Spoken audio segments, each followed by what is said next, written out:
Good evening, everyone. Welcome to another episode of FilmSnobbery Live. Please hold your applause. I'm your host, Nick Baisley, and I'm just delighted to be here tonight. We actually have a great show for you guys lined up. We have a wonderful guest. Before we introduce her, I want to introduce my co-host, Jerry Cavallaro. Say hi to the folks, Jerry. Hi, folks. That's all. We'll go right to the guest. We're gonna go right to the guest because we got a great show today. We've got the producer, writer, we have the whole shebang on The Whole Day Down. That's what we have. A web series called The Whole Day Down, starring Willie Garson, Patrick Breen. It's out now. The season finale just happened. But if you guys haven't seen it, what we want to do is we want to go ahead and we want to introduce you to it, and we're going to do that right now. We've got the trailer we're going to show for you right now, and then when we come back, we are going to talk to one of the people responsible for this, and she's going to come on in a moment, but stick around, watch some funniness first, because it's awesome. Whole Day Down, we'll be right back. I met this artist at the video game place. Right now, I can name 5 artists whose work would sell if they had a gallery. We should open a gallery. This place is closed Sundays and Mondays. You guys get to place for one Monday a month for a show of your own. But Tuesday morning, there could be no sign you were ever here. I really feel that everything's finally coming together for me. Us. There's a problem. You're coming with me. I will cut your balls off.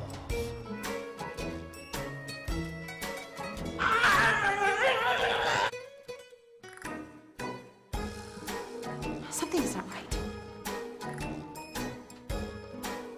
You have to get out of here. You don't know what you're dealing with. I don't get it. God, I love the way that's shot, and I guess without further ado, I'm going to welcome our guest, who I just realized I've never said or heard her last name or how it's pronounced. So I know what it is, I just don't know how to pronounce it. Tai, how do you pronounce your last name?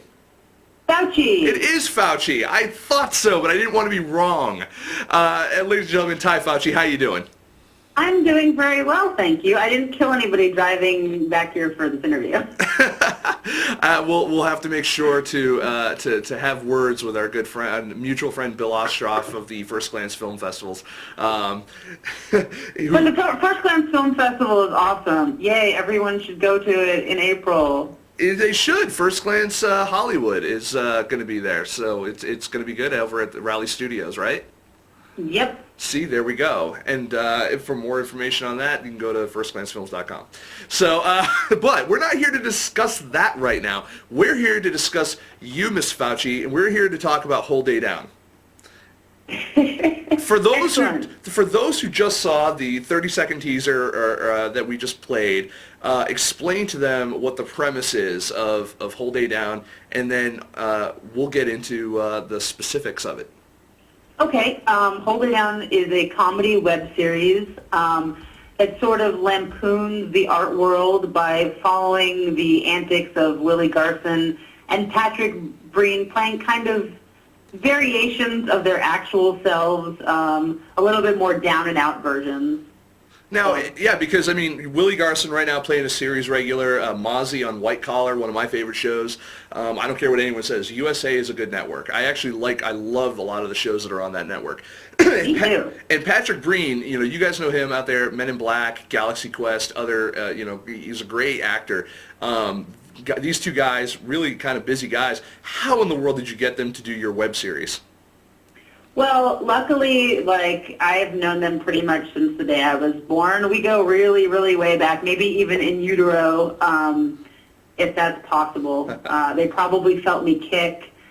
And, they both had time when they shot. Willie is only in New York filming White Collar half the year, and the rest of the time he's here in L.A.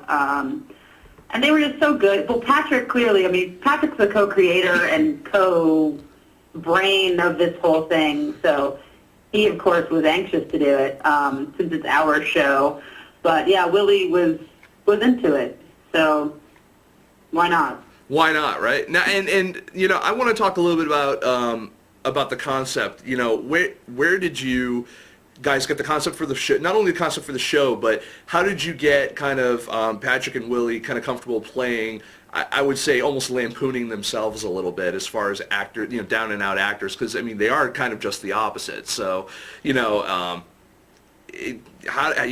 did you kind of where did this all kind of come from?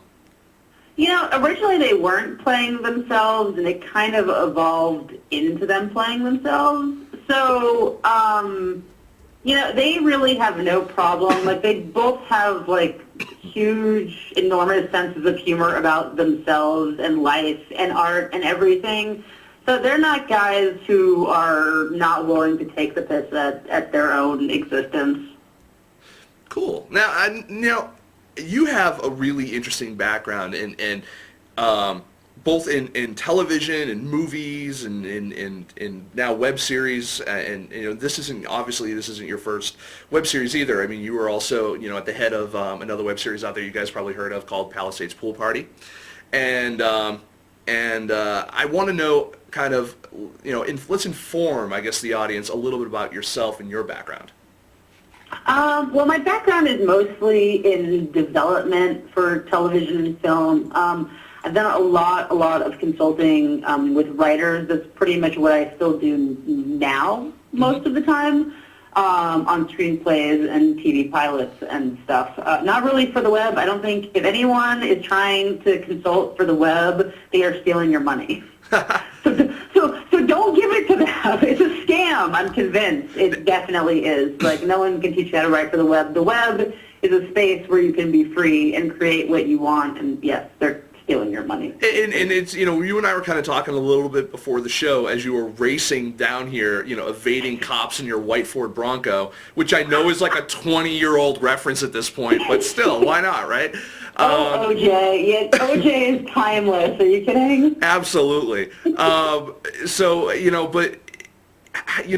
as far as going and working on the web, we were talking a little bit about how you have, obviously you guys have like Patrick and Willie obviously working on your stuff, but then you also have people like, Emma Caulfield, you have people like Jane Espenson either writing or acting, directing, starring in their own web series and stuff like that. And do you really see it as kind of like a gamble? I mean, like we were saying, like it could have like one hit or it could have a million hits, and yet these are people that have, we take someone like Jane or even someone like yourself who is you're a known quantity in the industry, even if it's being the girl behind the girl behind the girl, as they say. That sounds like a porno. I don't know if I'm comfortable with that. It was like the human centipede. The human centipede. I know. Totally. I didn't want to say that because the whole concept of that grosses me out so very, very much. But there are these people that have these kind of pretty distinct followings, and yet you don't see these web series always blowing up. They're not going viral. They're not hitting millions or hits. And some of them are even lucky to get a couple of 1,000 hits sometimes. What do you see as being the main reason for that? I mean. You guys, I don't know. I mean, what do you think? Well, I feel like all the people who are making stuff for the web are doing it as passion projects and not necessarily for hits and money. I think with web series, like videos go viral, web series don't really go viral. I don't know that that's a thing that happens, and it really helps. Like once you find your audience for your show. Mm-hmm. Then that audience grows and grows and grows. Like we're just kind of starting to find our audience within the artistic community, mm-hmm. and that's how our audience and the show numbers are going to grow. Whereas like Emma Caulfield, like once it finds all its Buffy audience, like for Bandwagon, I mean, they might not necessarily respond to that show, but stuff that has like machinima or bigger backing clearly is going to find, and Jerry Ryan and things like that have a following already, they've become a web series concept, they're going to get more views. But, yeah, I mean, the web is about passion and freedom, and I don't think it's quite about the numbers. If you're looking for a sponsor, then it's about the numbers. Right. Now, and that's actually another interesting kind of thing to talk about a little bit, is the industry, the cottage industry that's kind of starting to grow up around web series. And, obviously they just had the IAW TV Awards. They've had the Streamies in the past and stuff like that. And, you've been on short lists for awards and stuff like that and nominations and stuff for things. And it's, after watching the streamies or seeing the streamies, the results from that, the first year, the second year, obviously everyone's trying to forget about, and then even this year, the IAW TV Awards, I feel like I'm watching the same show over and over again because it's like The Guild. Okay, well, we all know that's going to win. Compulsions, that's going to win. You know, I mean, like, there's a lot of, it seems like there's a lot of the same people kind of going on. What is, from your perspective, as someone who's producing and promoting your own web series, what is the industry look like to you? I mean, is it a tough nut to crack? Do you even care about those kind of things? You know, being accepted is a part as one, you know, from your peers. Or is it really just trying to find the audience for your show? Well, I think you want the respect of your peers. I don't know. I feel like kind of awards in the web space are partially based on name recognition at this point. Mm-hmm. I think the IAW TV Awards, I mean, with the Streamies, it was such a small voting body for the Streamies because it was the IAW TV at the time, but there wasn't the open membership. There was like a very, very small membership of people who, I don't want to say were scratching each other's backs, you know, but right. Everyone the world was smaller then, and, you know, it was like branded series. But the IAW TV Awards, I think, you know, the members really went and watched and voted. But if you're like a member that doesn't know about a lot of shows, I mean, the Guild, though I didn't love this season as much, which was the season that was up for the IAW TV Awards, it's still a good show. And Felicia Day is a wonderful human being, but yes, there were other shows that I voted for against it in every category it was in that I thought were better for this year. But, you know, luckily for us, Bernie Sue only put out that first season of Compulsion, so it wasn't up for anything. Right. Good call. See, you throw me under the bus. No, it's all good. But it's... hold on a second. I'm just going to just check something here. Oh, we got a question from the... we do have a question here from the audience. Lord Bronco asks, is the problem that you have only so many episodes to build a following? And I would think that television has kind of a similar situation, but a much higher... I guess there's more risk in web series, correct me if I'm wrong, versus television, because usually a studio is, you know, they're the ones who are footing the bill. Yeah, well, in television, they're going to cancel you after 2 episodes if you don't find your audience. Right. In web series, you know, people really, really like instant gratification on the web. So if you have more episodes out, if you have a consistent schedule for putting them out, you're more likely to build an audience that way. Really, you know, the more coverage you get, and like me being on this show is what's going to build the audience. And, not at all. No one watches this show. I hate to tell you, this is a sham show. I just did this just so I could talk to you. You could have just called me. You have my number. This is my way of asking you to prom. You know, the prom that I'm already 15 years too late to. Oh, well, you know, I'm going to have to come out there. You're wearing the dress, right? That's how this works? If that's what it takes. If that's what it takes. Oh, my God, so good. But, yes, I mean, you really have to engage your audience in the first 30 seconds of your first episode. You know, and it takes a lot of different things. But some people will sit through more than one. Like, I watched, like, 6 episodes of Pan Am, and I'm still kind of slapping myself for doing it.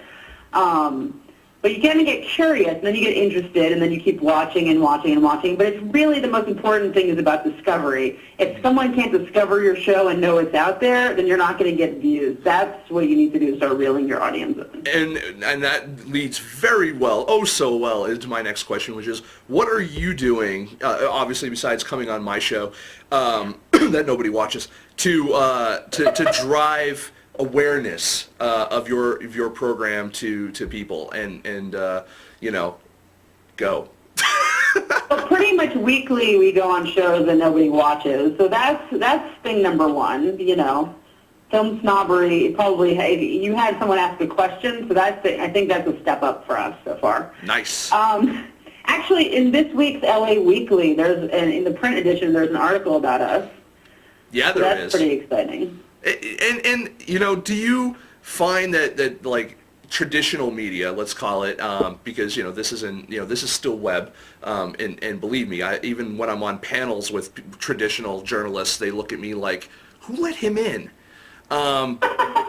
But, you know, do you find that as a web series creator that traditional media does help to drive awareness of your show? Because I hesitate to say drives views, because just because someone knows about your show doesn't necessarily mean they're watching it.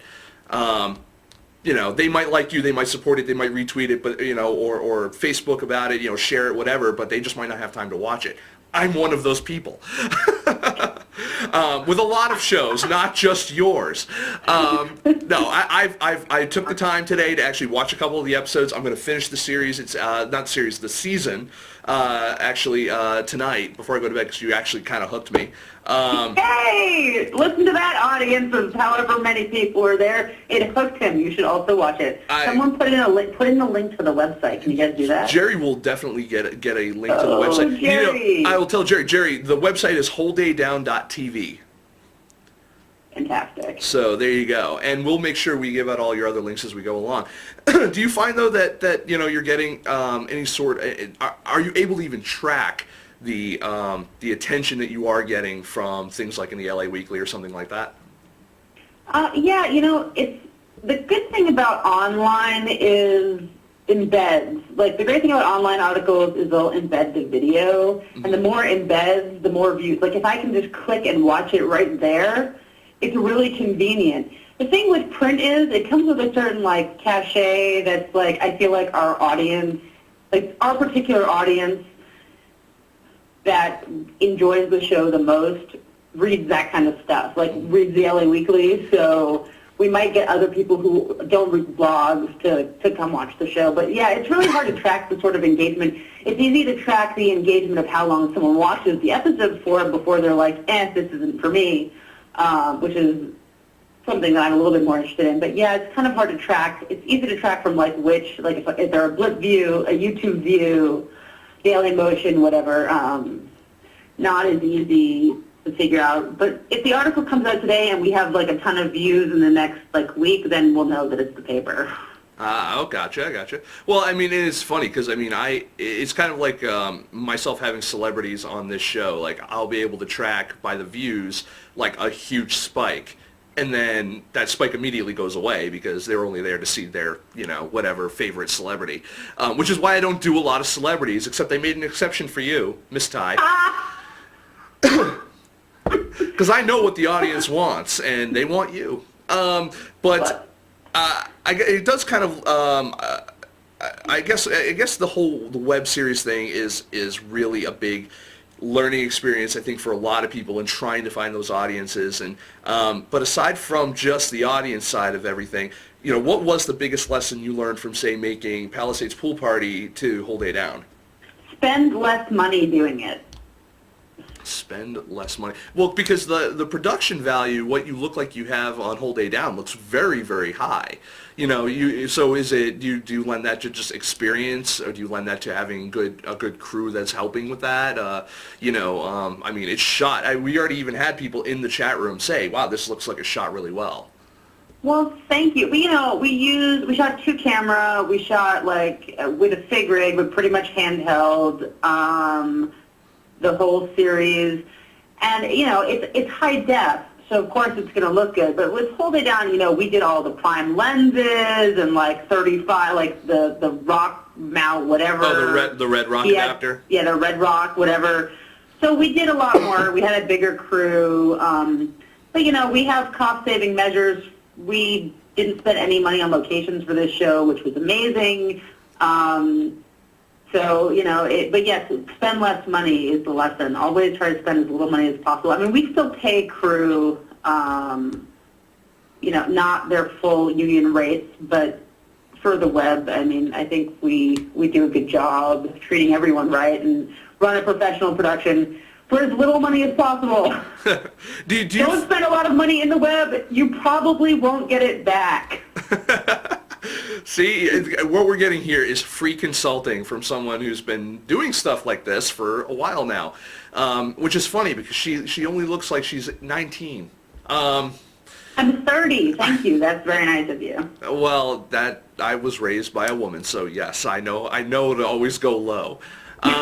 You wouldn't really know. I buy low, I sell high. That's what we go. You know what I mean?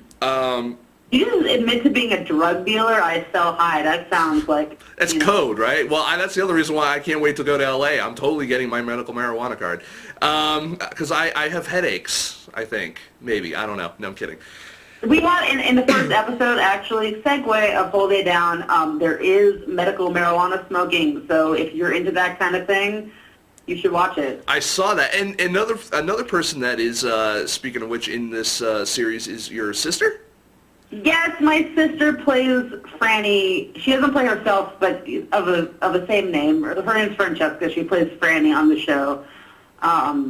So yes, she's in it, and she's adorable, and she's great. She has more and more to do throughout the season. So, is it ever difficult working with family? Because you've been working with family for most of your professional life. I know. I try not to when at all possible. I mean, I usually don't. My dad's in this show too. He plays Mr. G, who is like the father-in-law, the inappropriate, touching father-in-law. That's my dad. That's your dad. I can see where you get it from. We actually do have another question here, from the same person though, Lord Bronco. He says, how many episodes in a season and what lengths do you recommend for a season? It's hard for the web because you have a limited amount of time with the people you're working with. We did 6 for the first season and we're doing 7 for the second season. How very British of you. People usually do around like 6 to 9, I would say, in that area. Sometimes I've seen people do like 4 or 5. And length, I would say I'm really not a fan of over 10 minutes, 5 to 10 minutes. Okay, yeah, I thought that was a really good, that part of the question was really good because I feel that, I see people like Jane Espenson with her show, Husbands, the series, that show, runs very quick, like 3 minutes in some cases. And then you have like your show, which is under 10, and then you have, other shows that are around 5 or something like that. Have you experimented at all between, now or between, like say, Palisades Pool Party or even before that up till now and seeing kind of where people's attention spans are for the material? Well, yeah, luckily on YouTube and on Blip and stuff, you can track what the attention span is, but a lot of people will click on your video for the title. Like with Palisades Pool Party, unfortunately and fortunately for views, we titled the pilot "Sex with Neighbor Boy." So people are like, "Ooh, that has sex in the title. Let's watch that." And yeah, and then they were like, "It's a teen drama. There's no nudity. That's maybe not for me." I knew that's what I thought. It's just like awkward teen moments around sex and not actual sex. And if I wanted to watch that, I would watch Stuck Like Chuck by Jerry Cavallaro. No, I'm kidding. I would watch Palisades. What was that? I said no one got that. No, and Jerry, your audio just went all over the place. What the hell just happened? Apparently Megatron came on the show, and he was threatening Optimus Prime, and it just, yeah, Jerry should never speak again. And this is why we don't have him on the show very often. But even though he's the co-host and has been here for like over 80 episodes. But yeah, it's the length thing is always funny as hell. Yeah, I've never been able to really see a correlation on something like that. And you're right. If you guys do have like Blip TV or something like that as your distribution node or anything like that, there is a tab on there under in your statistics called engagement, and it will show you like on a specific video where exactly people are stop watching at. Which is great. And Blip, usually you'll have longer engagement than on like a YouTube because people who are going to Blip are usually going to watch web series and will stay and watch your content longer. Yeah, no, I agree. So let's talk a little bit about the the production of Whole Day Down and where it's going from here. I mean, you are going to plan for a second season, you mentioned. Yes, Patrick and I were actually outlining the 3rd and 6th episodes of season 2 this afternoon, today, so. Do you typically try to do like a standalone episode that kind of has, in an overall narrative, or you have kind of, does everything kind of, do you plan it very episodic? You know what I mean? Like you look at an episode of, like, say, It's Always Sunny in Philadelphia. Let's taking that for an example, where very rarely do they have one episode that has anything to do with anything else in the season. But, maybe they'll pick out, like, one line, like 3 lines, 3 episodes down the line, where they'll be like, oh, yeah, remember when that happened, or something like that, and they'll reference it. Do you guys kind of play it more that way, or are you kind of more story-oriented overall? I think with season 1, it's more standalone than season 2 will be, because the end of season 1 leads us into a lot of conflict for season 2. But there is a theme, like, with the character stories that carries from episode to episode, but each episode also has its own arc, so if that answers your question. A little bit, but how about this? I got another one. You're never going to be done with me. So the next question is, as far as the characters, I mean, you have Willie and Patrick, obviously the main characters. How scripted is it? I mean, is it very, kind of down to the letter, or is it, do you guys improv a lot? I mean, how do you guys typically shoot? It's totally improvised. And when you watch episode 5, you'll understand why I have to say that. I will have to see that. It's script. What script? I don't even know what that means. Yeah, I mean, we outline them. Sometimes we write dialogue, but yeah, it's loose. I mean, we get to play. Everyone gets to play. It's playtime when we shoot these, because we're all friends and we all respect each other professionally. So it's more fun if you have room to play. Cool. Now, do you have any other projects that you're kind of have in the pipeline that you're looking to look at, or, or is it pretty much just Whole Day Down is your is that the albatross on your ship at the moment? Well, for the web, it is. I should say that should be a little nicer, but yeah.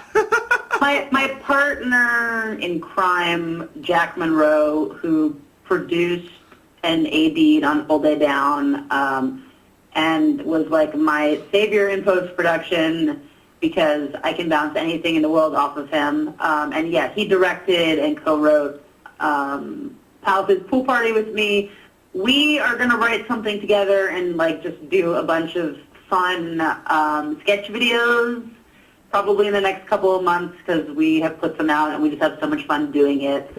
But other than that, yeah, we're writing a TV show, I'm writing a feature, and I'm consulting a lot. So I'm very busy, but not a lot of stuff you're going to see anytime soon, aside from whatever kind of viral fun stuff we do. Now, I've met Jack, right? You have met Jack, yes, you know Jack, yes. Because you were in an episode of Guy Eating Cereal. Yes, I was. I forgot about that, that's so good. Oh, I'm sure everyone forgot about that. No, they were like, Nick Baisley, we don't want to see anything he's in. Like, I hate that guy. He looks like Nick Frost, I don't know why.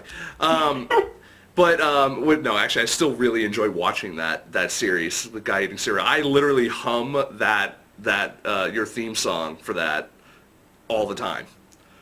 Yeah, we actually have a bunch of unreleased, unedited videos just because we've been so busy. So I'm going to release some great Guy Eating Cereals probably in March or April. Nice. Just for fun. And I'll mention to the audience out there real quick, this is one of the few guests that we've had on the show that I have had the pleasure of not only meeting but kind of sort of working with. we met at First Glance in Hollywood at Raleigh Studios,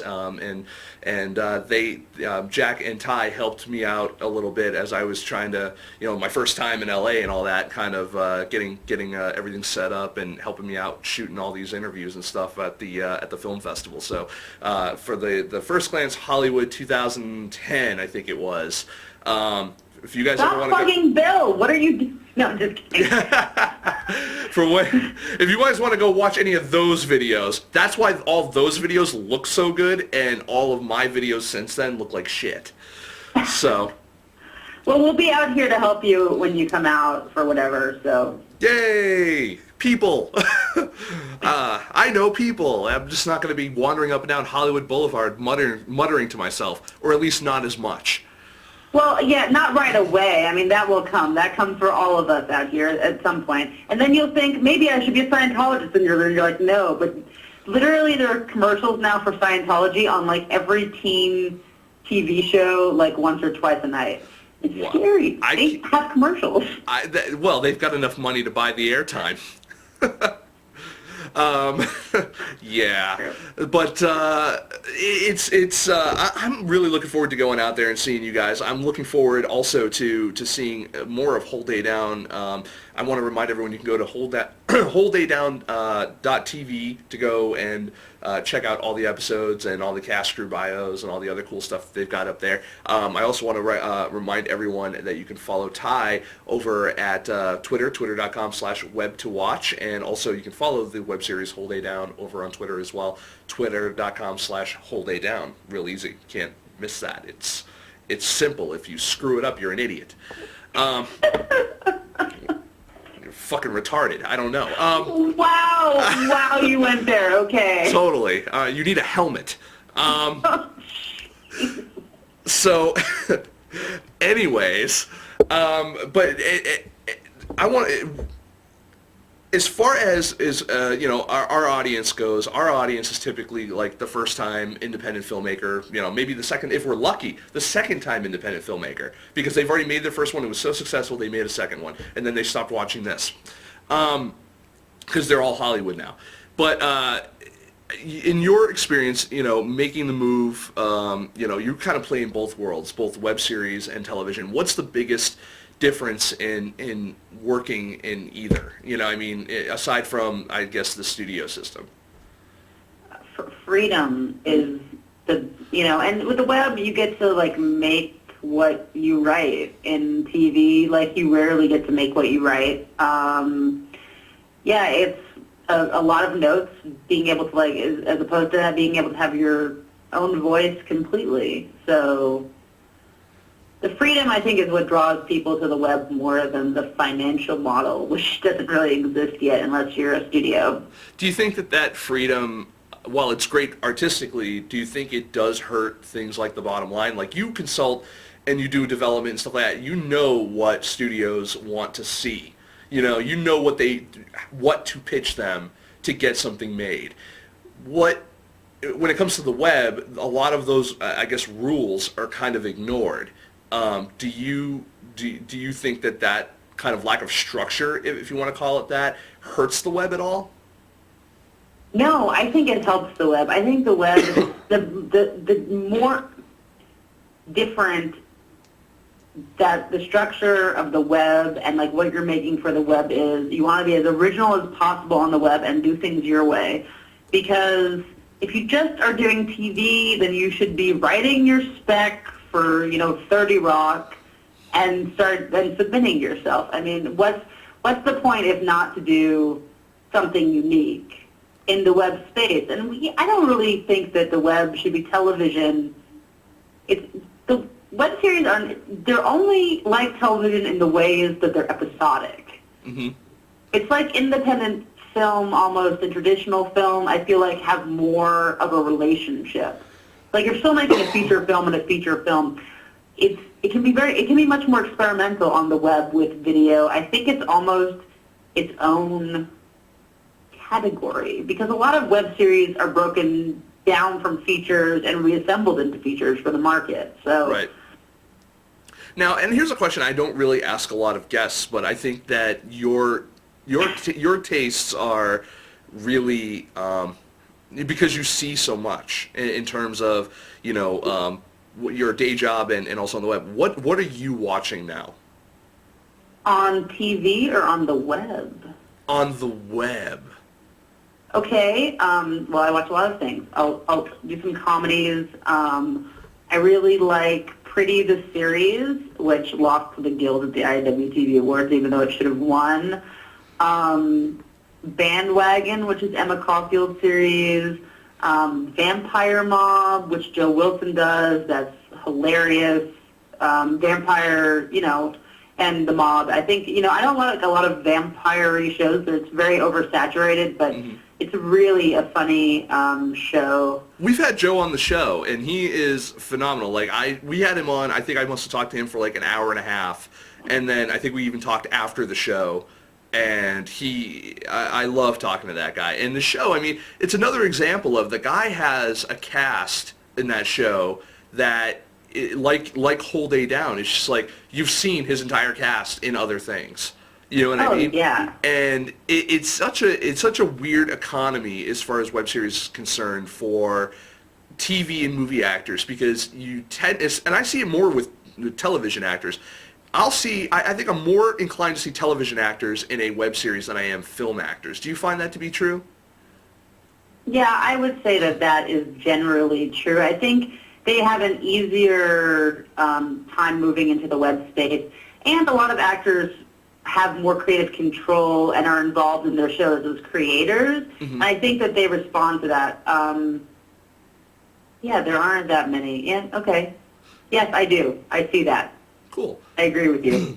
Now, as far as, again, going back to kind of your day job, so a lot of, again, all of our audience here are filmmakers or people who want to break into the industry. Some of them is funny. I like the people who are like, I'm independent, I love making story-driven type of character pieces that are kind of mine, have my stamp on them and stuff like that, but they don't make a dime. And then they have, and then there's the smaller set of people who are like, no, I'm doing this to make a name for myself, and then eventually I'd like to move into larger features or television or whatever. For those people, that smaller segment of people who do want to move into television, how do you suggest they get into pitching scripts or pitching series or anything like that? Write a lot. You have to have, I feel like in this market, you have to have a spec of a current TV show. It has to be something that's about 2 years into its run. It can't be something old. Like A Modern Family is a really good thing to write right now for a comedy, because it's a show that's not old, but it's going to be around for a while. But you want to do something that's fresh and people are watching in the industry. So I should throw away my script of the new Knight Rider, right? Yeah, exactly. You don't want to you don't want to write something that's like up for cancellation. You want to write something that's not too old and is not going to get canceled like next week. Well, there goes all my Firefly fan fiction. Firefly fan fiction. Oh my God, amazing. Also, you should have an original spec of an original show to have as well. Cool.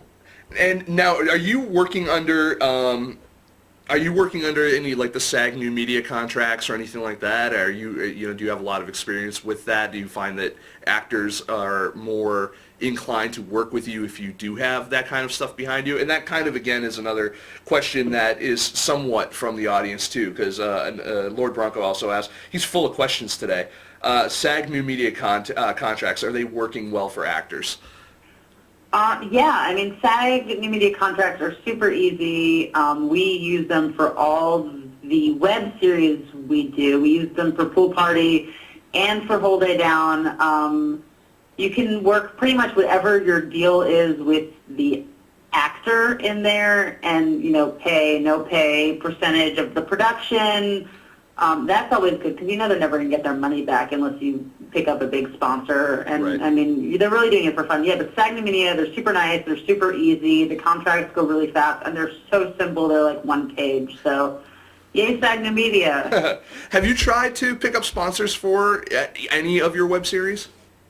We're starting to look now for season 2, but we're going to do, I think we've decided on a Kickstarter campaign. We're just working out the video and the perks and stuff for season 2, because we would rather not have to bend to an advertiser. I mean, it's just like a studio. They're going to have certain lists of things we probably can and cannot do, and what we have to do with the brand. Usually for brands, we're just looking for clearance if we want to use them. Right. But yeah, I mean, but that would be, is that talking more about like product placement within the series, or you know, even more of like a, you know, whole day down brought to you by Geritol? You know what I mean? Yeah, we're trying. Well, we're working on our marketing deck for season 2.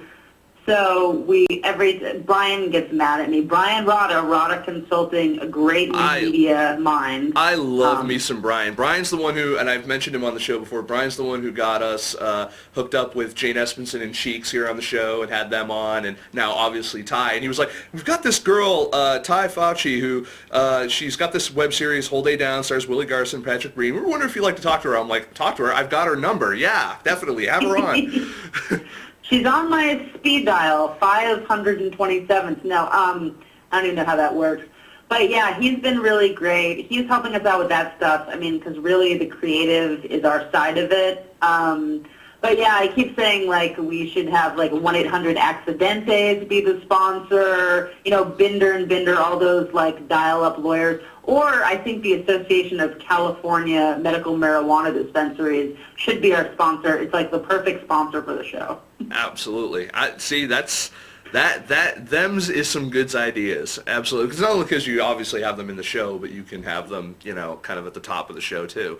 No, I always ask a lot about, you know, when the topic goes, my background is in marketing and IT. So like I'm always interested to see what filmmakers and people that are working on web series I'm always interested to see what they're doing to kind of not only promote their stuff, but also kind of get money for it. And I'm interested. I find it interesting that for someone that you're, I guess the question is, why did you decide to go, or why are you going to decide, I guess, to go to use Kickstarter versus Indiegogo? If you were going to do Kickstarter to try to, if it was season 1, episode 1, I could see it a little bit because you're building awareness for the show, obviously, and you know you're raising probably production budget at that point. But if it's more of maintenance at that point, wouldn't the safer bet be to go to like an Indiegogo, where even if you only raise like a couple $100, you at least get to keep it all?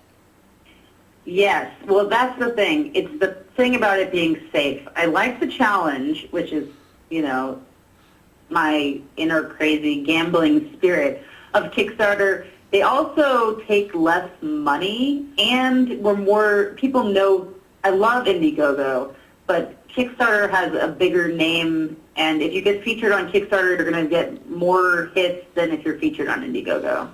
I definitely agree with that, and that's as saying that as someone who A, has an Indiegogo campaign I'm starting in the next couple of weeks, and also as someone who we partnered with them many times. So I do have kind of a sense of loyalty to Indiegogo, but at this point, like especially with like my impending move, like I am seriously considering which platform I want to use because I want the money. You know what I mean?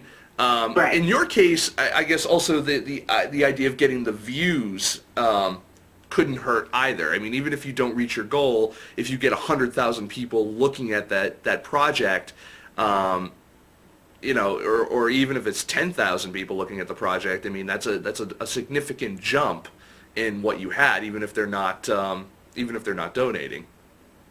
Absolutely. Yeah, I don't know. It's stuff like that like when I see people who are, and I agree with you in terms of the consulting for the web and stuff like that. I mean, when I see people who are you know, consulting for the web or consulting for or writing stuff about crowdfunding or doing something like that, like I'm just like, slow down. No one's there yet. Like, yeah, you raised, you know, 10 grand or whatever it was. Wonderful.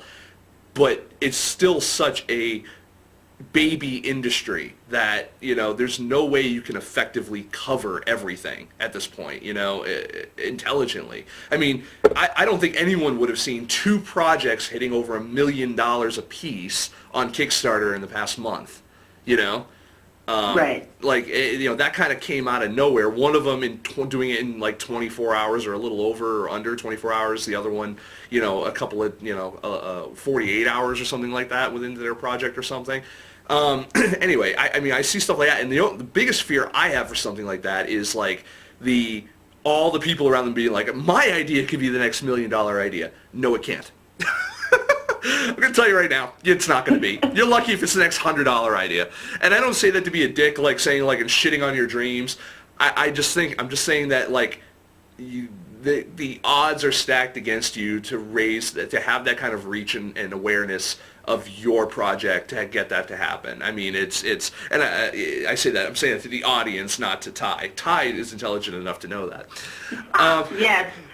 I feel as someone who, I've been doing this for a little bit now, but she's been doing this for much longer than I have, and I feel I have a lot to learn from Tai. That's one of the other reasons why I can't wait to go to LA, because I'm just going to sit there with a fucking notepad, and I'm just going to take notes on Tai.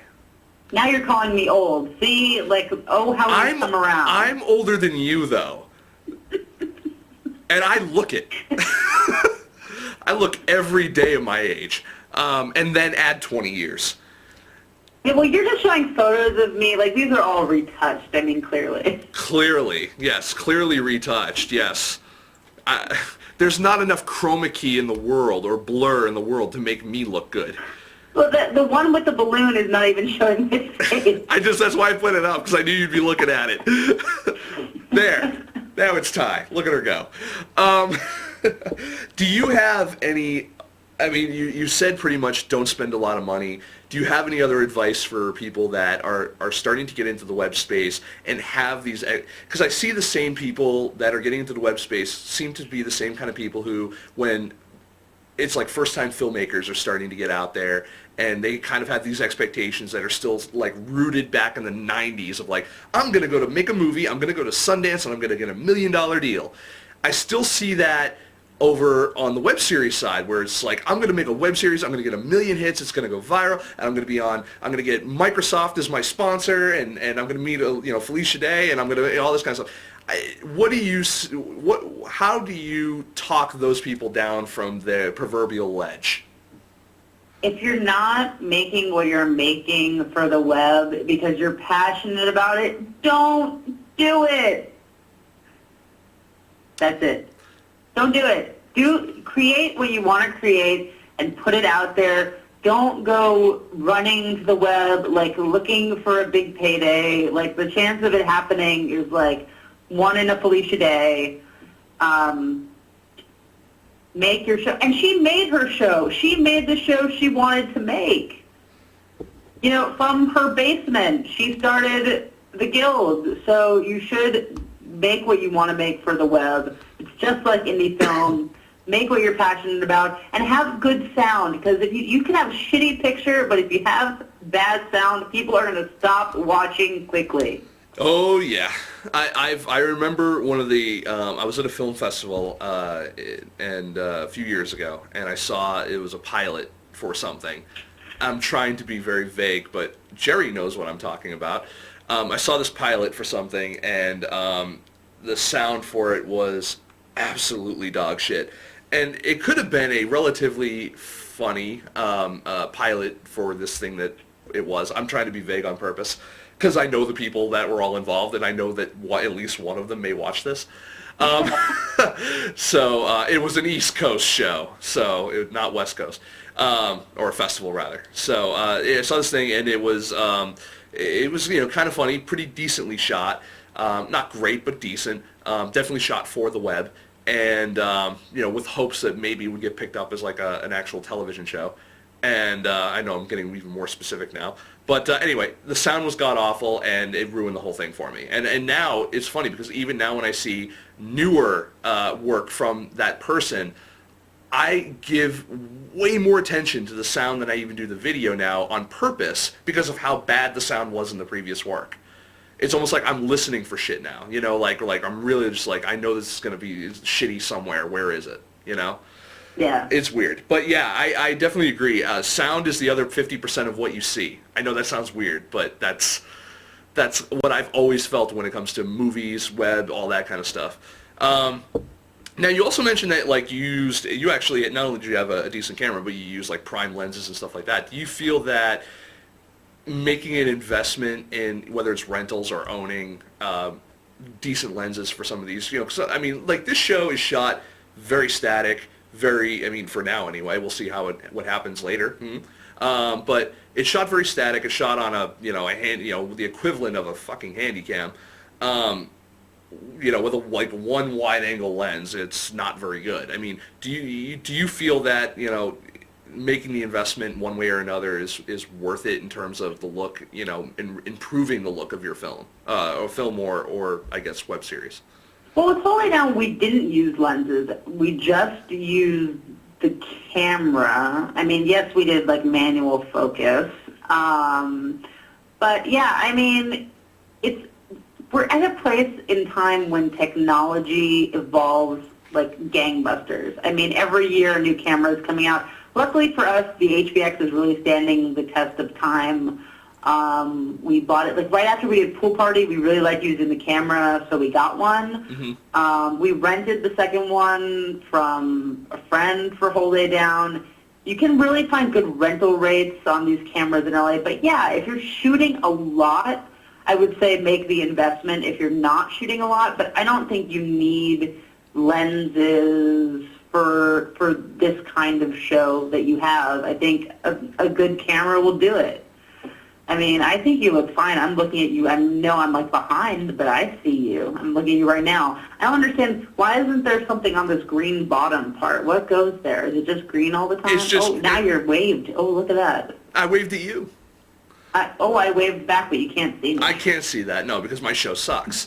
If this were any type of real show, you'd be here next to me and we could wave to each other like idiots.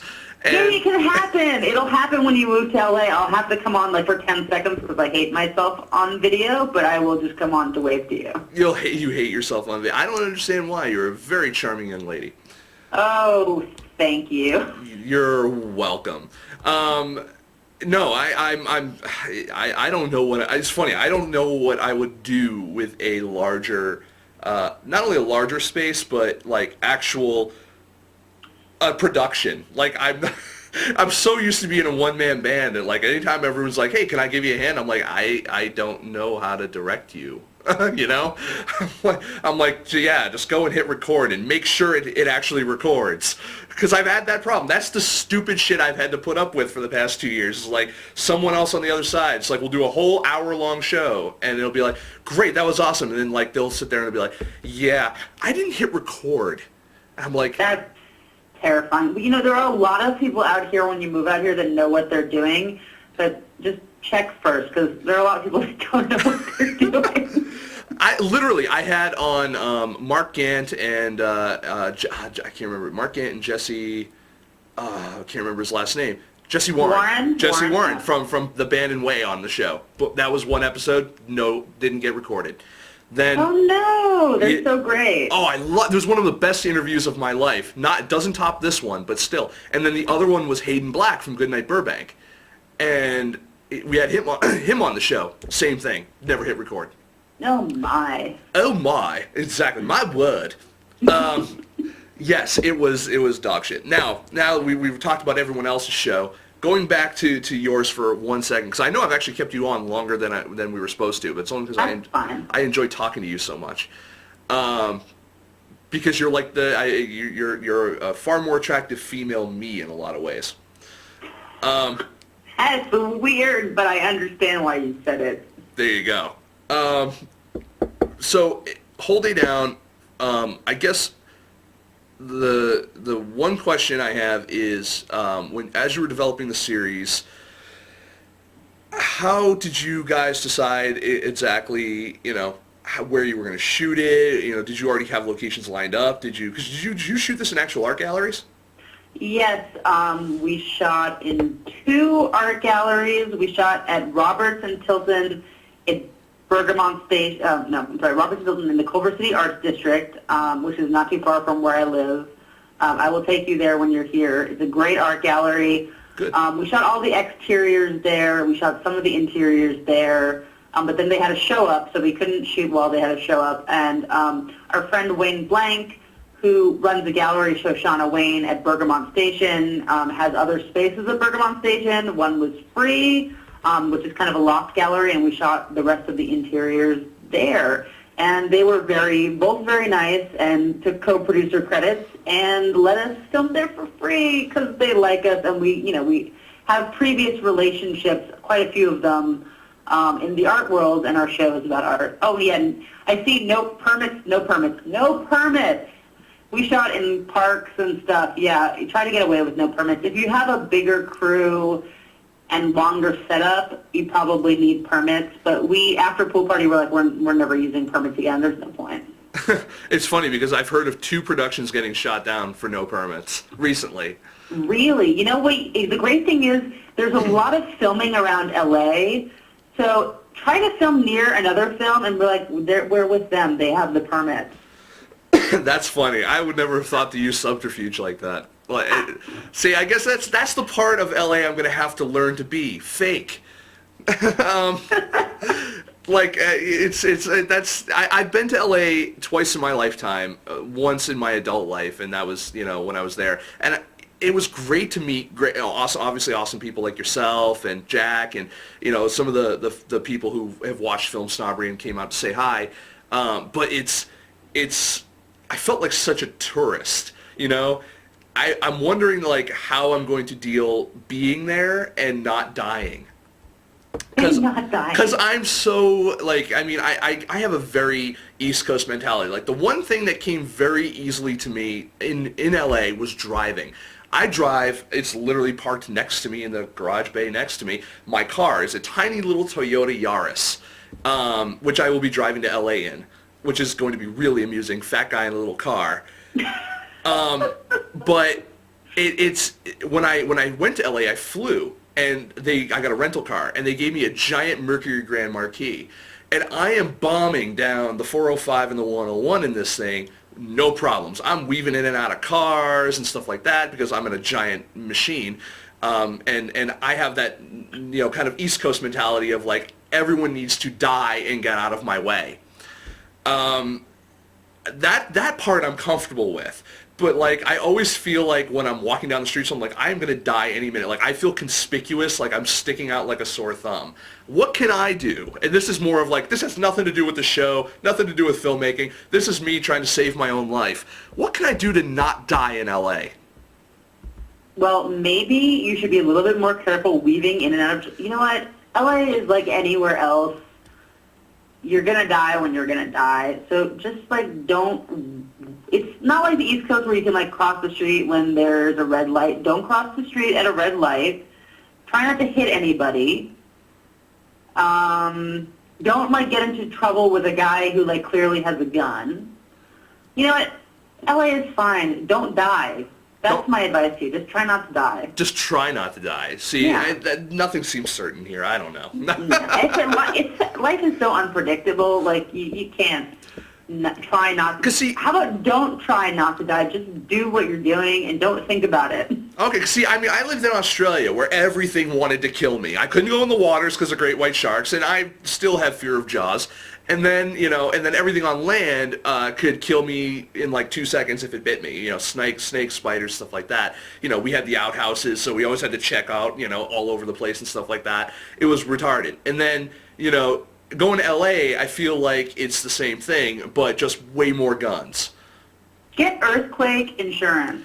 Earthquake insurance. See, that's not something I would have thought about, Well, you have to get... I advocate that people get renter's insurance, but you have to get additional earthquake insurance. It's not part of renter's insurance, so get earthquake insurance. Yeah, there you go. Protect your stuff.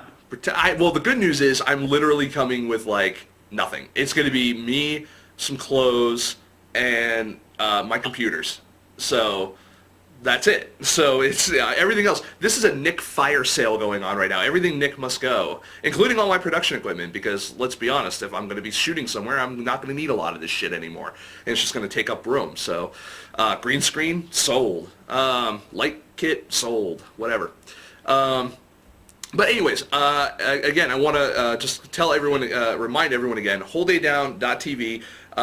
We are talking with Tai Fauci, the co-creator and co-writer of the web series. Find them on Twitter, twitter.com/web2watch. That's Tai, and then twitter.com/wholedaydown if you want to follow stuff in the series. How much attention do you feel you're getting from social media in getting the word out on Whole Day Down? Do you find it to be an effective use of your time? Oh yeah, social media I think is the most the most important way to engage with your audience and your fans, which is actually kind of fun because we have a few like super fans and they talk to me all the time and I always respond back to them. Yeah, and I think it's good to get the word out. I think it's a really good way for series to promote each other and connect. And, you know, yeah, I mean, a lot of people are on Twitter, a lot of people are on Facebook. People respond if I put a new photo up on Facebook, and I will, and vice versa. We try to connect with other people and help promote their stuff through social media, too. Because community, I think, is really important to web series. Mm-hmm. That's why organizations like the IAWTV, aka the International Academy of Web Television, are great. Because the membership really is starting to support each other more and more. What do they do? What do they do? I have been trying to figure out, and this is no disrespect to them or anything, but like, you know, I look at them kind of like the Academy. You know, the I don't know what they do. You know what I mean? It's like, you know, I mean, at least the Academy at the end of the year, they have the Oscars, fine. These guys have the IAWTV Awards, fine. But, you know, aside from that, like, all year long, what do they do? Because they don't legislate anything. They're not a governing body of anything. You know, they're not, they're not even like a union like SAG or, you know, anything like that. What do they do? Yeah, I'm going to get in a lot of trouble for probably anything I'm about to say, and I'm not an official spokesperson for the IWTV. I'm just a member. You know, it's right now, I mean, it's a very young organization, and right now, I mean, the biggest part of the last year was really putting together the awards, and it's an all-volunteer organization, which, I mean, it's more like a film independent than a SAG or Writers Guild right now, because it's like all people in independent web can be members, just like film independent. It's not just like one group of specific people like the Academy. Do you have to pay to be a member? Art and Science. Do you have to pay to be a member? You do. It's not a big fee. I mean, it's dues. Every kind of organization like this has dues. Right. Film independent, as you know, has dues. And any guild has dues. So it's a low, dues are low. It's really good connections. I mean, I found a lot of actors and made friends, and you find great crew through other people who are in the IWTV. I've gotten some of the best references from there, and the organization is kind of growing into what it is. So what we do is evolving, I guess. Okay. No, and I know that the question itself came off snarky, but obviously, I mean, this is somewhat of an entertainment show, but I only ask because, like, I honestly, even I'll even go as far as, like, saying, like, other organizations like Film Independent, which is a little bit more established, I have a hard time. I hate clubs. I hate clubs. There's something in my DNA, probably from high school, that hates clubs, except for the D&D club, which I'll totally be in. But, you know, it's just, there's something about just like, you know, you pay something, we'll let you in, and then it's just like, and then, you know, you get to say you're a member, and like, it's like, okay, fine, but I mean, all right, fine, if you're getting referrals, or you're getting, you know, or there's some value that is there, you know, intrinsically or otherwise, fine, that's groovy. I have such a hard time, and look, I know people who are, I guess one of the other reasons why I have a hard time too is I know people who are in that organization, and specifically one of them I'm not a huge fan of, but Yeah, well, we're all not fans of people. I'm sure there are a few that I'm not fans of either. Yes, but I shouldn't say that. Oh my God, I'm being such a bad member. But yeah, I mean, there are issues that people have with each other within the organization. I think something that we're focusing on right now is mentorship. We're starting to work on videos to educate people more about web series in the web space. And within the organization, there's a lot of different events, mostly in LA and New York. And now with Mark Gardner, there's more stuff in Austin about the web space. And members really help educate each other. There's a lot of teaching going on, and it's fantastic. Okay, fair enough. I'll let that answer be that's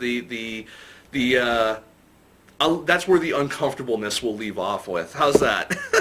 Sounds good. I know we're kind of out of time for the show anyway. We've had you on for like the whole show, and I want to thank you again for patiently answering all of my questions.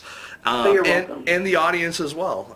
You've been fabulous, and I again so looking forward to saying hello again and reconnecting with you down and over in LA and in the near future, because it's been far too long. Again, one more time, I'm going to remind the audience one more time.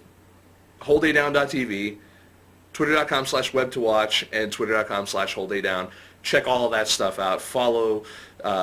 Tweet it, get it on Facebook as well. Whole Day Down does have a Facebook page, I believe. We do. You do? Guess what? It's Facebook.com/WholeDayDown. No way. Way! No way. I'm like totally serious? Oh. Awesome. Oh, man. Nice Valley girl there. Where did that come from? Where did that come from? Honestly, it's because I heard they're doing a Valley Girl remake. Oh, I'm horrified. That's worse than the Short Circuit remake. Oh, God. Right? Oh, see, this is why I look forward to seeing Tai, because we can both get gagged with a spoon talking about all these shitty remakes they're going to be doing over the next few years, and we can watch other cool web series like Bandwagon and Husbands and all those other cool series, because we've already watched Whole Day Down, but you guys need to go watch that. Yeah, and you need to get off the air and go watch the rest of them. You're so right. No, I'm sorry. That was rude. Thank you so much for having me. This was great talking to you. I'm so excited. Thank you so much. And again, I want to do another quick shout out to Brian Rada for helping set everything up. He's been awesome. Tai, BrianRadaConsulting.com. Everyone got that?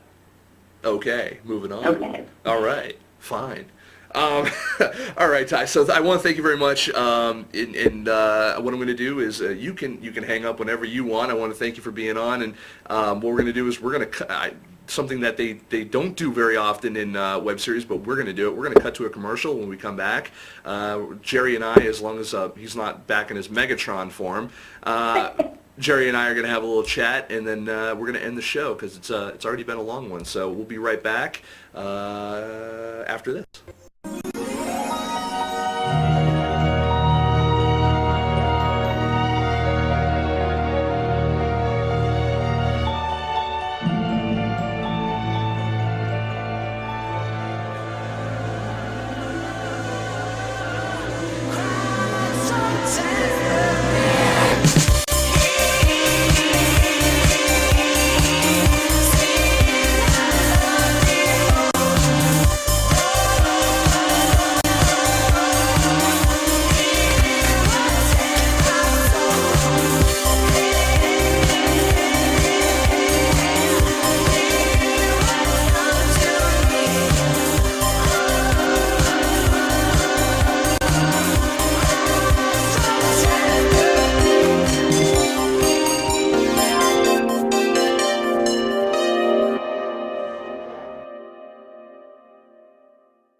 Hark, is that a Jerry Cavallaro?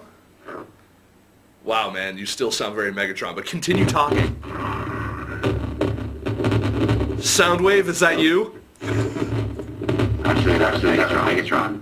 You totally... You really do. You're like, Megatron. I could be. You totally sound like so Megatron right now. I kind of want to get into like my Starscream voice. There's something wrong with your system then. It's not my system. It's you. You were totally going on the pipeline. Does that sound bad? How can I have like another person on the line for an hour with no problems? You were on earlier as well with no problems, and now you're all fucked up. I feel like I'm talking to Stephen Hawking if his like wheelchair had a computer virus. What I'm going to do is I'm going to hang up from Jerry right now. I'm going to give him a quick call back. Hold on. All right. So hopefully Jerry will be back, and that is awesome. Like literally, probably one of my favorite moments of doing this show in the past 2 years, because you guys probably couldn't tell what the fuck he was saying, but I could actually kind of make it out a little bit. All right, let's give this a try. Megatron? Hello? Yeah, hello? Hey, you sound normal now. Okay. How about if I was in Stephen Hawking's mode, it might have been that like the space bar button was stuck on the keyboard. That was like I was just saying it on the show here. I said that was probably one of my favorite moments of the past 2 years. Because I could totally understand what you were saying, even if it was in like the weird robot voice. The audience might have had a harder time with it because it's filtered through, obviously. But that was kind of fun to me. Like I really felt like I had like a cool co-host for a second. Welcome back to Film Snobbery Live, where we're all about the indie films. Our guest tonight, Megatron. Well, it could have been worse. Our guest tonight, Jerry and I were talking a little bit before the show. It's like about random people we get asked to interview all the time, because Jerry still gets a lot of requests out in New York, and obviously I get a lot of requests just in general. One of them was a request for the guy who's like one of the executive producers and the film financiers for Ghost Rider Spirit of Vengeance. It's coming out tomorrow. And I was just like, I would love to interview him, but I don't know why he would ever want to come on the show, because we only talk kind of about independent film and occasionally web series and stuff like that, but very rarely do we get more into mainstream fare like that. But also it's like, what an odd request in general to throw my way, you know what I mean? It was just weird. I did say you should take it so that way you could accidentally pass along one of my scripts to him. See, you keep thinking that that's what this whole thing is about. That's what the whole LA move is. Like, I'm just going to give you, like, before you leave, you got to print out, like, 100 copies of Freshman 15 and Funny Devils. But see, that's the funny... you're going to leave them all over the place in LA. But that's the funny thing. I don't do that now, because now that I have this great little Motorola Zoom tablet that I bought, I read all my scripts on this now. So then you just leave the script open and leave your tablets, like, out so people see it. I don't think I would ever do that. Well, you should. I should? Yeah, because then if I'm successful, you're successful. You could be the guy behind the guy behind the guy. I could be the guy behind the guy behind... I could be the ass of the human centipede of indie film. No, we all know that's you, Aquaman. Yeah. So I got another comment. Now, I closed comments on this particular video that we posted to YouTube recently. It was an interview we did at Slam Dance, and for some reason, it's been getting a lot of hits. And I've been getting comments, and the comments don't make sense for the video. Like, this one says, "Weird asshole. That should be a sad story, not an action movie, you piece of shit." The thing I'm trying to figure out is that nowhere in that interview does the filmmaker, which, by the way, he filmed a documentary, make any mention of anything not being a sad story, an action movie, nor was the guy a piece of shit. He was actually quite nice. So yeah, tell him what the documentary is about. It's about 8-year-old Thai kickboxing girls. The movie's called Buffalo Girls, and apparently... like, there's, like, a lot of shit going on right now in Taiwan. I don't know, or Thailand, or it's the other Thailand. So, why I said Taiwan? That was weird. Tai Fauci. Well, it's just such a weird freaking night. Yeah, Thailand. It's about, Thai like 8-year-old Thai kickboxing girls. And it's a documentary. I have no idea where some of the comments are coming from, because some of them are written in a completely different language that I couldn't understand. And then there's ones like this that I'm like,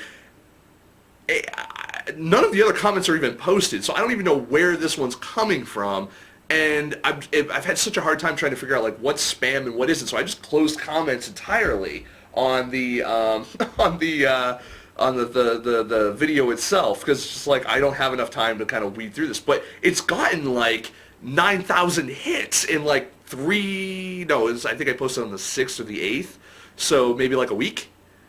And it's, for an interview about that subject with someone no one's heard of, it's just weird. Jerry, thoughts? It is weird. I like the one that was like, wasn't there one that was like, fuck film snobbery or something, or film snobbery sucks?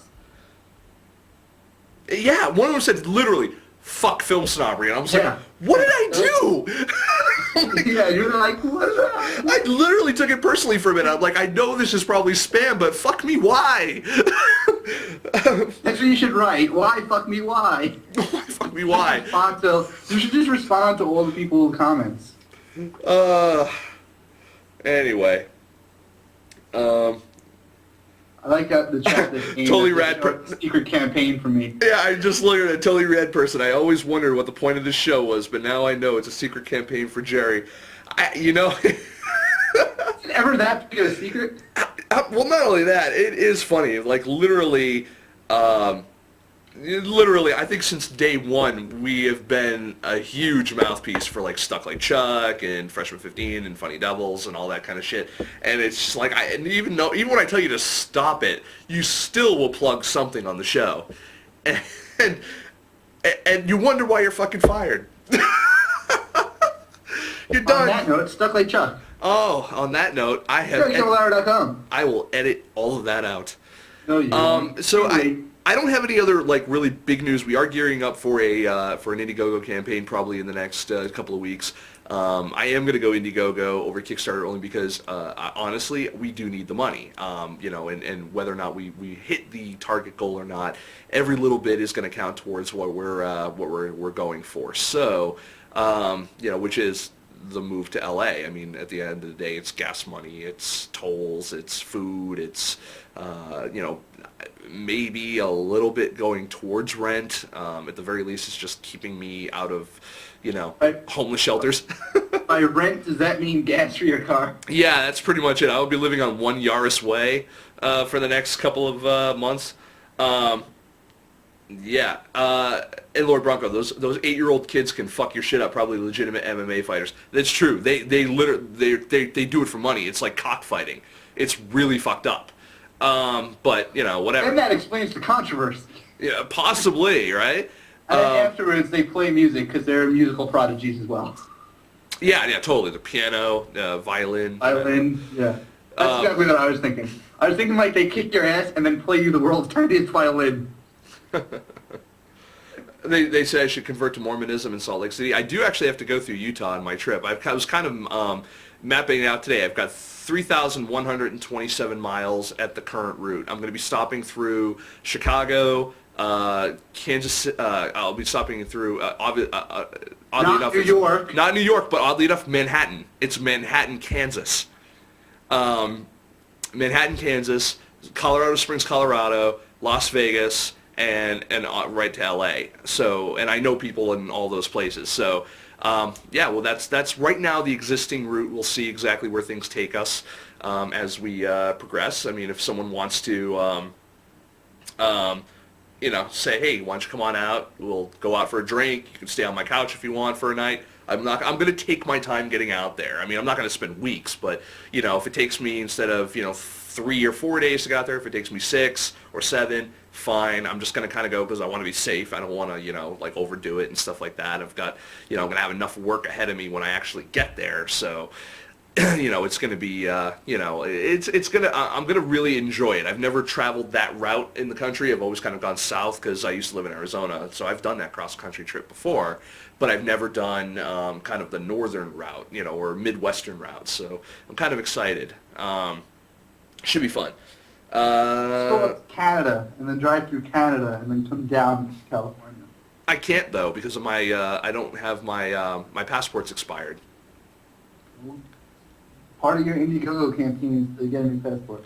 I'm gonna have to do that later this year anyway because it only costs like $100, but I have to do it later this year because I'm going to be going possibly to Rain Dance over in London in September, I think it is. Ooh. So. They're fancy pants. Yeah.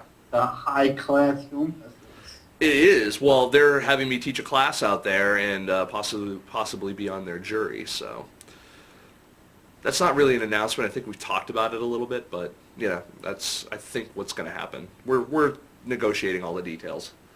Lord Bronco says it's $110, so they upped it because last I heard it was 100, and then I think you can go higher if there's like an express thing or something. I don't know, but I'm probably gonna have to get like a whole new picture done. Cause it was funny. I found my passport today, and you have hair.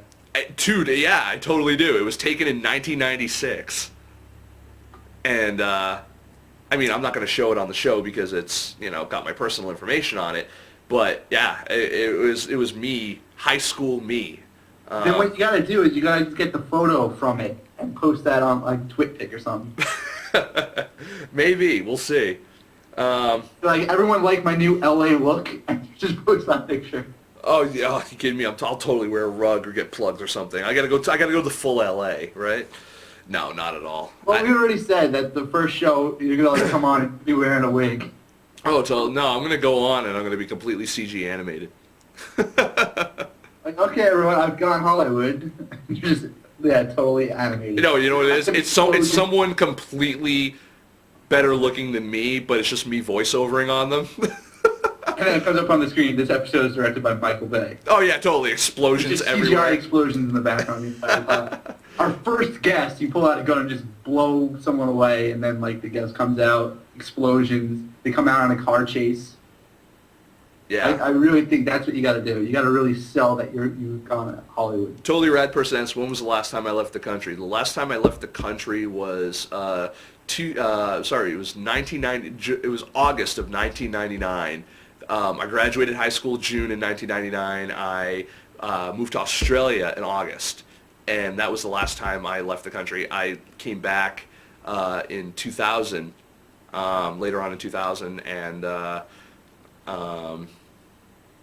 yeah, so 2000 was the last time I was ever out of the country. I mean, yeah, not even, no, that's not true. I went to Canada once, but I went before 9/11, so we didn't need to have passports then. I've never been out of the country. No, Jerry, I'm surprised you've been out of the borough, but you have. Of course, gone to Florida. Yeah, but that's it. Have you been anywhere else besides Florida? Washington, D.C.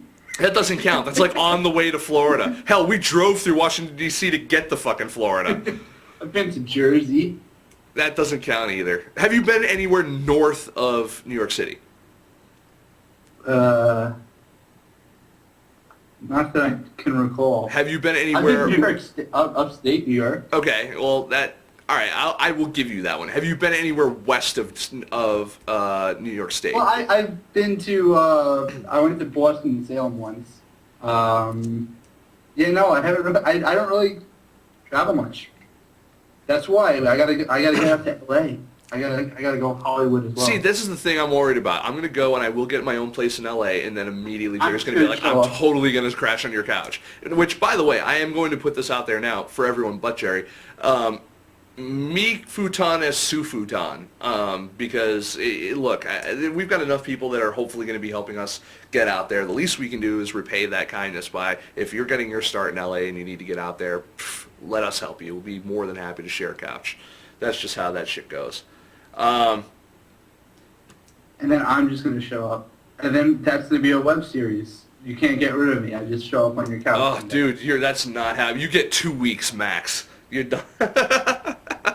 You're 2 weeks max, and then what's going to happen is I'm going to drive you out to like the deserts outside of Las Vegas, and I'm going to make you dig your own fucking grave, and I'm going to put you in there. That's relatively mean. You'll be like, we're going to go to Las Vegas, Jerry. Really? Yeah, just go in the back, close your eyes, and then I just wake up and I'm like halfway buried in the hole. Oh no, it's gonna be like, yeah, Jerry, we're gonna go to Vegas. Get in the trunk. Why? So we can recreate that scene from The Hangover. Oh, awesome! You're like, we'll film and put it on the web. Cool. Right, but that said, look, we're for some reason all of our shows lately are running like an hour and a half. A lot of places.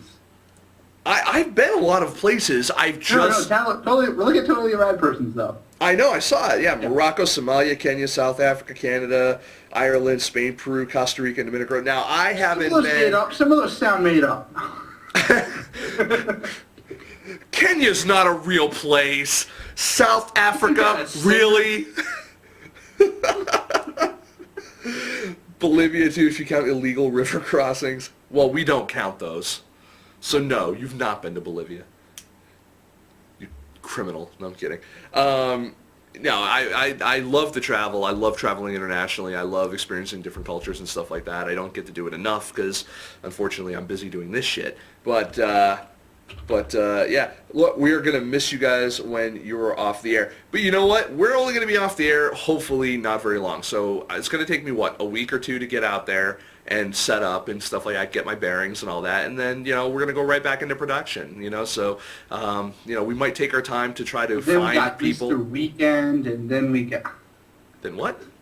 I'm saying, and then there's going to be Easter, so we'll have to be off that day, and then we're going to have... We're just going to have, like, off for, like, a couple of weeks. No. Damn it.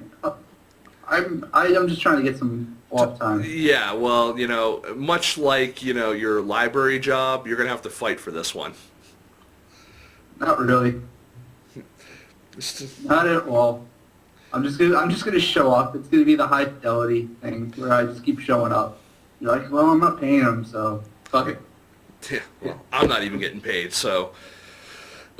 but yeah, that being said, we do need to unfortunately cut the show short because unfortunately it's it was only an hour-long show, but I decided to go along with our guests tonight and have a little conversation with Jerry here.